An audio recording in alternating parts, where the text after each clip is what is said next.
Hi, I'm Adam Tendler. I'm playing John Cage's Sonatas and Interludes for prepared piano in this year's Bang on a Can Long Play Festival. And I realized I need to start practicing this piece. And I do it from memory, so I need at least a week to bring this piece back.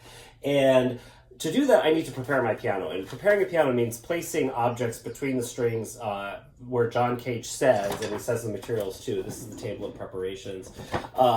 It's down to the 16th of an inch in some cases. I have to get all of that stuff in the piano in order to really play this piece. So there's my score, here's my trusty ruler, and here's my toolbox. So if you want to join me, let's do it. So I mentioned my ruler, but I actually do this process pretty intuitively. Like if he says 6 3/4 inch, I might use the ruler pretty loosely to get in that arena. But I know this piece pretty well by now, and I know exactly what I want for each note. It's almost just like tuning an orchestra. And so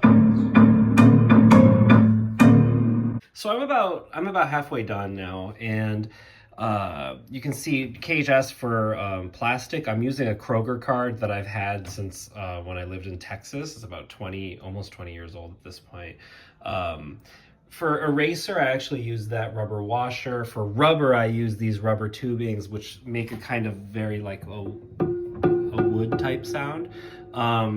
There's screws, there's bolts, there's furniture bolts. If you go to different hardware stores, talk about chance operations, they will always give you different things. If you say large bolt, they will give you a different thing from hardware store to hardware store. Same with medium and large and long bolt, all these things.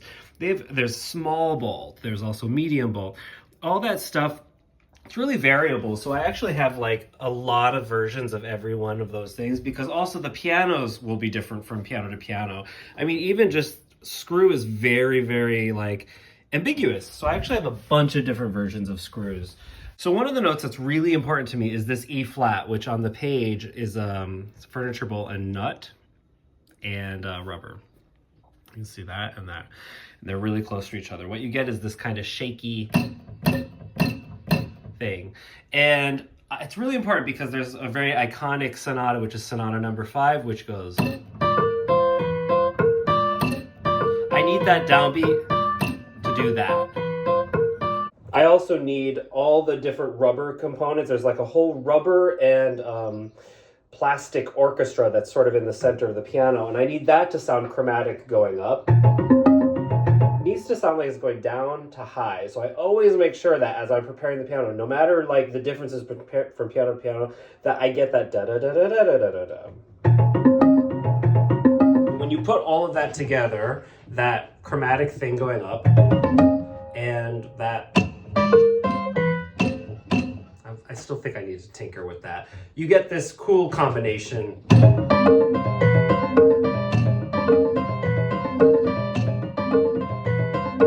So another one of the keynotes that I really love is there's a G sharp really high up on the piano, and Cage wants some rubber and a furniture bolt in it. And we all have sort of origin stories with pieces that we love. And so when I first heard Sonatas and Interludes, I think I could swear that I heard a half step between that note that I just talked about, really high-pitched, barely audible pitch, and the whole step below it, or the pitch below it. I hear a chromatic step, like a half step. And I swear as a kid, I heard that. I actually think it's not supposed to be that. I think it's supposed to be I think it's supposed to be a whole step. I always tune that note so that we get a half step above it. And it happens in this really haunting section of the second interlude, which is really in this halfway point of the piece, that you get this kind of really ritualistic sort of processional sound. And I think of this as I just like having the half step there. It sounds like this.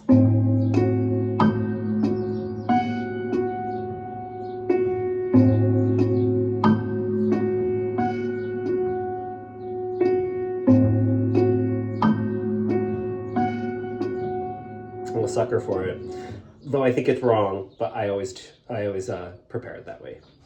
Once you get toward the top of the piano, Cage actually flips the measurement scheme. Instead of measuring from the dampers up, he actually asks a one to start measuring from the bridge back, because pianos have just different sort of places where the dampers stop.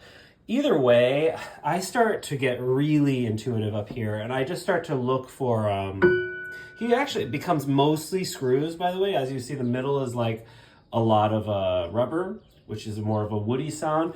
Incidentally, almost the entire bottom of the piano is unprepared, which is also kind of interesting, but the top is all like screws and metal. And mostly screws. And so when I get up here, I actually start, instead of getting really, really religious about, all these numbers, I really start trying to find as pure harmonics as I can.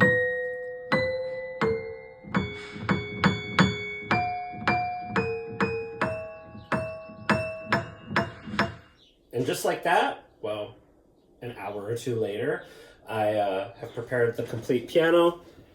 Take a look at this. Really cool. It never gets old. There's everything.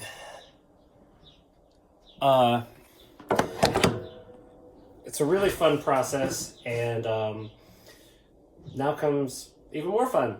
I practiced the piece, and I'll perform it on May 3rd, 4 p.m. at Brick as part of the Bang on a Can Long Play Festival. I can't wait, and I'll see you there.